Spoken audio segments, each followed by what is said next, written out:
आपण सर्वजण वाट बघत होतो की आता 2 दिवसांनी मतमोजणी होणार, सगळ्यांनी गुलाल घेतला असेल, फटाके ऑर्डर केले असतील, आता फक्त गुलालच खेळायचा एवढंच तिथं कुठेतरी राहिलं होतं. आणि ज्या दिवशी मतमोजणीला सुरुवात झाली, पहिल्या 2 फेरीमध्ये आपण पुढं होतो आणि नंतर तुम्ही बघितलं असेल टप्प्याटप्प्याने आपण इतकं मागे जात गेलो. फक्त याच मतदारसंघामध्ये नाही तर महाराष्ट्रामध्ये बहुतांश मतदारसंघामध्ये 2 ते 3 फेरीनंतर आपण मायनसमध्ये जायला सुरुवात केली. म्हणजे काहीतरी गडबड झाली. माझ्या मतदारसंघामध्ये सुद्धा आमच्या सगळ्यांची अपेक्षा होती, लोकांची अपेक्षा होती की 40-50 हजाराले कमीत कमी तिथं निवडून येऊ. गेल्या 5 वर्षामध्ये लोकांची सेवा केली. जिथं कुठं जाईल, छोटीची सभा असू द्या, बैठक असू द्या, कमीत कमी 200, 300, 400 लोक. पवार साहेबांची सभा घेतली, गाड्या न देता 30-32 हजार लोक तिथं आली. वातावरण जबरदस्त होतं. लोकांची मनापासून तिथं सेवा केली. जसं लंके भाऊंनी लोकसभेमध्ये निवडून आल्यानंतर प्रत्येक मतदारसंघामध्ये जाऊन लोकांशी संवाद साधला, त्यांच्या मतदारसंघामध्ये तिथं असणाऱ्या लोकांची काळजी घेतली, तसंच प्रताप काकांनी सुद्धा करोना असू द्या, नाही तर लंपीचा रोग येऊ द्या, नाही तर कुठलीही अडचण या मतदारसंघावर आली तर आपले प्रताप काका मात्र लोकांमध्ये तिथं दिसायचे. पण जे आता दुर्दैवाने मशीनच्या कृपेने नाही तर कुठल्याही कृपेने आमदार झालेले आहेत, ते सत्ता असताना सुद्धा लोकांमध्ये आपल्याला दिसले नव्हते. हे तुमच्या स्वतःच्या उघड्या डोळ्याने तुम्ही सर्वांनी तिथं बघितलेलं आहे. तसं माझ्या मतदारसंघामध्ये सुद्धा 5 वर्ष लोकात होतो, लोकांची सेवा केली. सरकार कमी पडलं तिथं आपण स्वतः पुढाकार घेतला. टँकरचं पाणी सरकारकडनं दिलं जात नव्हतं, स्वखर्चातून आपण टँकरचं पाणी कुठलाही भेदभाव न करता तिथं दिलं. 2019ला ज्या बूथवर मी मायनस होतो तिथं सुद्धा पाणी दिलं, जिथं प्लस होतो तिथं सुद्धा पाणी दिलं. कारण का आम्हाला लहानपणीपासून आमच्या आई वडिलांनी, संतांनी आणि महामानवांनी शिकवलंय की लोकांकडे बघत असताना जात आणि धर्म याच्या पलीकडे जाऊन माणुसकीच्या नात्याने त्या ठिकाणी बघितलं पाहिजे. आणि तसंच काम गेल्या 5 वर्षामध्ये तिथं केलं. लंपीचा रोग आला, भाजपचं सरकार होतं, लसी मिळत नव्हत्या, तेव्हा स्वतःहून लसी विकत घेतल्या, तिथं असणाऱ्या मुक्या जनावरांना तिथं लसी दिल्या. आरोग्याच्या बाबतीत मोठ्या प्रमाणात काम केलं. आणि ह्या सगळ्या गोष्टी करून सुद्धा तिथं मला लीड किती मिळाली असेल तर 1200ची लीड मिळाली. पण काय का होईना, पैशाचा अमाप वापर तिथं केला माझ्या विरोधात. मला माहित नाही या मतदारसंघामध्ये किती खर्च झाला. माझ्या मतदारसंघात 30 कोटी रुपये माझ्या विरोधात तिथं वाटले. प्रत्येक गावामध्ये कमीत कमी 10 ते 12 लाख रुपये तिथं आले. आणि कशासाठी आले तर मत विकत घेण्यासाठी आले. मताचा अधिकार कुणी आपल्याला दिला तर संविधानाने दिला. संविधान कुणी दिलं तर विश्वरत्न डॉक्टर बाबासाहेब आंबेडकरांनी दिलं. आणि ते जे आपलं मत आहे ना, तो आपला स्वाभिमान असतो. आणि आपण आपल्या स्वाभिमानाची किंमत आपण कुणी ती लावू शकतो. पण दुर्दैवाने भाजपने 30-30 कोटी रुपये एका मतदारसंघामध्ये फक्त आपला स्वाभिमान विकत घेण्यासाठी तिथं पाठवलं होते. विकत घेतलं आपलं मतदान. अनेक लोकांनी पैसे घेतले असतील, पण मतदान मात्र आपल्या विचाराला केलं असावं. पण एवढा मोठा पैसा तिथं आला, इथं आला, राणीताईंच्या मतदारसंघामध्ये आला, प्रत्येक मतदारसंघामध्ये आला. पोलिसांचा वापर केला, प्रशासनाचा वापर केला.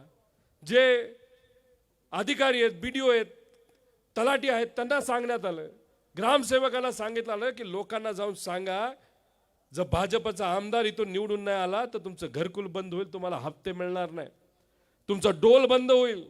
अशा पद्धतीने सुद्धा तिथे धमक्या दिल्या गेल्या. त्याच्याच पलीकडे जाऊन गुंडांचा वापर केला. आमच्या मतदारसंघामध्ये गुंड बाहेरून आणले, दबाव तंत्र आणलं. तुमच्या या मतदारसंघामध्ये झालं का नाही झालं? कदाचित तुमच्यातले कॉन्ट्रॅक्टरच मोठे गुंड आहेत असं मला वाटतं. इथं बोर्ड बरेच बघितले आणि खालचं नाव बघितलं. बऱ्याच बोर्डवर सामान्य लोकांनी बोर्ड लावले नाहीत, सामान्य कार्यकर्त्यांनी त्यांचे बोर्ड लावले नाहीत. जर कुणी लावले असतील तर तिथं असणाऱ्या कॉन्ट्रॅक्टरली बोर्ड लावलेत, हे तुम्ही सर्वांनी तिथं बघा. आणि ह्या सगळ्या गोष्टी करत असताना अजून एक फार महत्त्वाची मोठी गोष्ट त्यांनी केली. हे सगळे EVM कुठून आले होते? गुजरातवरून आले होते. त्याच्यानंतर जी कंपनी आहे त्या कंपनीवर डायरेक्टर कोण आहेत? भाजपचे खासदार डायरेक्टर आहेत.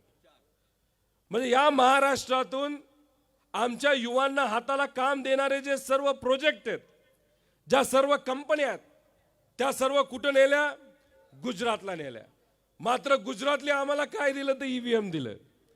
दुर्दैव असं महाराष्ट्राची लोकशाही कशाच्या विळख्यात अडकली होती? तर गुजरातच्या ईव्हीएमच्या विळख्यात अडकली होती. आता मी ईव्हीएम वर सगळं ढकलून मोकळं होतं असं मी म्हणत नाही, पण काही ना काहीतरी घोळ आहे बघा. तुम्ही बघा, इथं भाजपचा विजय झाला. विजयाची सभा किती मोठी झाली?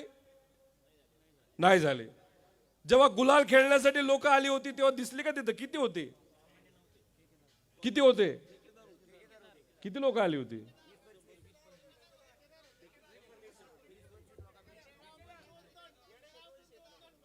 पाचशे 600 हजार लोक, तेवढी सुद्धा नाही आली. अरे विजय झाला तर कसा असावा? असं जाणवलं पाहिजे की अरे गुलाल म्हणजे तिथं मशीनली नाही तर त्या पोकलांनी गुलाल उधळला पाहिजे, असं कुठेतरी पाहिजे. जेव्हा लंके भाऊ आपल्यातलाच एक माणूस जेव्हा खासदार झाला होता, उत्साह होता का नाही लोकांमध्ये? होता का नव्हता? जाणवलं का उत्साह यंदा? जाणवलं का काय? अहो इथं सोडा, महाराष्ट्रात जाणवत नाही. सगळेच बीजेपीचे सुद्धा कार्यकर्ते डोकं खाजवायला लागलेत. अरे झालं कसं राव? झालं का नाही? कुठं तुम्हाला उत्साह दिसतोय का? अहो मोठ्या मोठ्या नेत्यांच्या मतदारसंघामध्ये भाजपचे नेते निवडून आले आणि त्यांच्या स्वागतासाठी तिथं किती लोक? तर तुडुंब गर्दी 200-300 लोकांचे. आणि मी मायनस मध्ये चाललो होतो माझ्या मतदारसंघामध्ये, 7 ते 8 हजार लोक तिथं होते. सगळ्यांच्या डोळ्यामध्ये पाणी होतं. का? ते खरे हाराचे कार्यकर्ते होते, प्रेमापोटी आपल्या सर्वांसाठी लढले होते आणि ते काही काळ पुढे चालले होते. त्यांच्या स्वागतासाठी किती? खूप मोठी गर्दी, 700ची लोक होती तिथे. म्हणजे हा जो फरक आहे ना, हा कुठेतरी आपण समजून घेतला पाहिजे. अहो 95 मतदारसंघामध्ये असणारे जे ईव्हीएम आहे, तुम्ही ज्या दिवशी मतदान केलं आणि ज्या दिवशी ईव्हीएम मोजणीसाठी तिथं उघडले गेले, त्या दोन्ही दिवसामध्ये फरक आहे. आणि हा मतदारसंघ त्याच्यामध्येच एक येतो. म्हणजे ईव्हीएम म्हणजे मशीन झालं, बटन दाबलं, विषय संपला. तुम्ही मशीनला लॉक लावलं. आता लॉक लावल्यानंतर असं काय झालं की जेव्हा मतमोजणी आली तेव्हा फरक दिसायला लागला. आणि एका मशीनमध्ये, 2 मशीनमध्ये, 3 मशीनमध्ये जर फरक होत असेल तर 100% मशीनमध्ये का फरक होणार नाही असा प्रश्न आम्हा सगळ्यांना त्या ठिकाणी वाटतो. 94 मतदारसंघापैकी 84 मतदारसंघामध्ये महायुतीचे उमेदवार निवडून आलेले आहेत. अहो हे भाजपचे जे सगळे उमेदवार आहेत ना, 140 काहीतरी उमेदवार त्यांनी उभे केले होते. त्यातले रिपीट आमदार नाही तर आमदाराच्या नातेवाईकांना किती लोकांना तिकीट मिळालं? 100 लोकांना तिकीट मिळालं. आणि त्याच्यामध्ये किती निवडून आले? 95 निवडून आले. 95. इथं असणारा भाजपचा जो आमदार होता आणि आता सुद्धा मशीनली ज्यांना निवडून दिलं त्यांच्या विरोधात लाट होती का नव्हती? लोक विरोधात होती का नव्हती? कॉन्ट्रॅक्टर सोडून द्या, पण लोक तर होती ना. अशा 100 ठिकाणी जिथं तेच उमेदवार दिले गेले, जे आमदार होते ना ते नातेवाईक होते, तिथं 95% ठिकाणी भाजपचा उमेदवार निवडून आलेला आहे. आणि अजितदादांच्या पक्षाच्या इथं 80%, शिंदे साहेबांच्या जे कुठले आमदार रिपीट झालेत तिथं 85-90% लोक उमेदवार निवडून आलेले आहेत. म्हणजे नाराजगी होती, सगळं होतं. आणि अशा वातावरणामध्ये काही वेगळं झालं नाही तरी सुद्धा त्यांचे जर आमदार रिपीट होत असतील त्याच्या मागे काही ना काहीतरी तिथं आहे. 2014ला जेव्हा मोदी साहेब निवडून आले होते, खोटी आश्वासनं दिली होती, त्यावेळेस अख्ख्या देशामध्ये जल्लोष झाला होता. लोकांना वाटलं काहीतरी बदल होईल, पण असं काही आता घडत नाही. 222 उमेदवार हे महायुतीचे तिथे निवडून आले आणि याच्यामध्ये रिपीट झालेल्या आमदारपैकी 95% आमदार जेव्हा निवडून येतात, नक्कीच त्याच्यामध्ये काहीतरी गडबड आणि काळबेरा आहे हे आपण सगळ्यांनी त्या ठिकाणी समजून घेतलं पाहिजे. मी तर निवडून आलो, पडलो असतो तर बोललो असतो तर लोक म्हणले असते हे पडले आणि काय बोलतंय. आणि निवडून आल्याच्या नंतर सुद्धा मी बोलतोय कारण मला सुद्धा वाटतं या मशीनमध्ये काही ना काहीतरी तिथं घोळ झालेला आहे. अहो याच्यामध्ये काही असे बूथ आहेत जिथं अचानक 5 वाजल्यापासून ते 6 वाजेपर्यंत मतदान घडून आले. म्हणजे तिथं लोक दिसली नाहीत, काय काय बूथवर तुम्हाला जाणवलं असेल की मशीन स्लो चालायची, होते का नव्हते?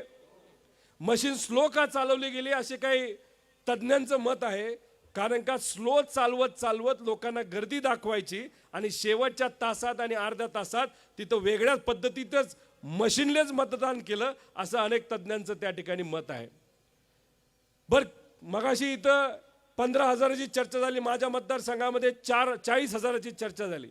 म्हणजे लंके भाऊंना जे मतदान झालं त्यावेळेस ज्या लोकांनी मतदान केलं आणि आता विधानसभेमध्ये जसं माझ्या मतदारसंघामध्ये 40,000चा फरक आहे, इथं 15,000चा, तिथं 20,000चा आहे, तसं या महाराष्ट्रामध्ये 74 लाख लोकांनी मतदान अतिरिक्त फक्त 6 महिन्यामध्ये केलेलं आहे.